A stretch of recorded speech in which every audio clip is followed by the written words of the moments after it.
Well, let's continue our election coverage. Now, this morning we speak to a sitting member, a member for just over 6 years, 67, married with 2 children, 5 grandchildren. He's nodding at me. I've got that bit right. Good morning, East Douglas MHK, Chris Robertshaw. Morning, James. Tell me, you were the man I know who was, I suppose you were the man appointed to drive through that long-term change, a new look, more efficient centre of government. It didn't work out quite like that, of course, but how far down the line do you think it's progressed or otherwise over the past 5 years? Well, I think the Isle of Man's done well externally, and I've said so publicly. Internally, reform has not gone where it should have gone or as fast as it should have gone. Obviously, you'll know I got pretty exasperated with that, so I stood down, but still remain determined to see that reform happen, because it must happen for the future, the good future of the Isle of Man. If there's been a resistance to change, yes, what did you do, or what have you tried to done to bring people with you? Well, once I stepped down, I decided I was going to be a commentator, and then realised that if I was going to be taken seriously, that I had to stand again. So I'm actually now putting together my thoughts in detail, and they're going to be captured in a manifesto of some difference, I think, because it's going to be called The Little Book of Government Reform.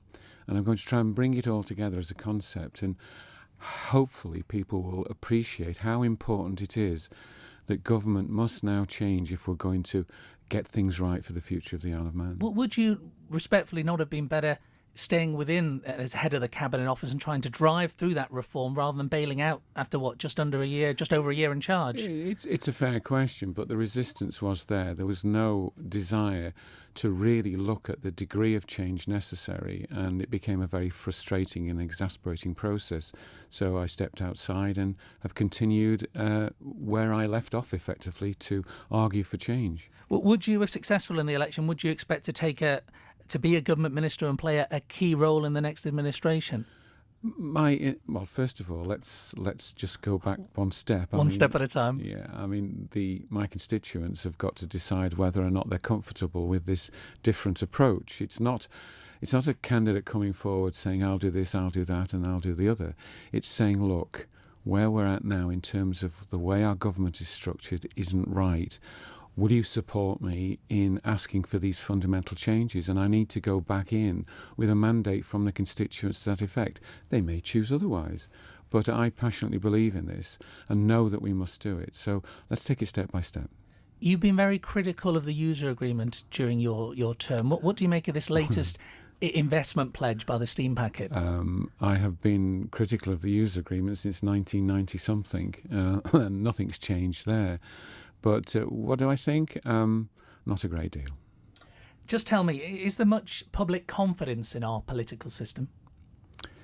Not a great deal, no. Well, why is that?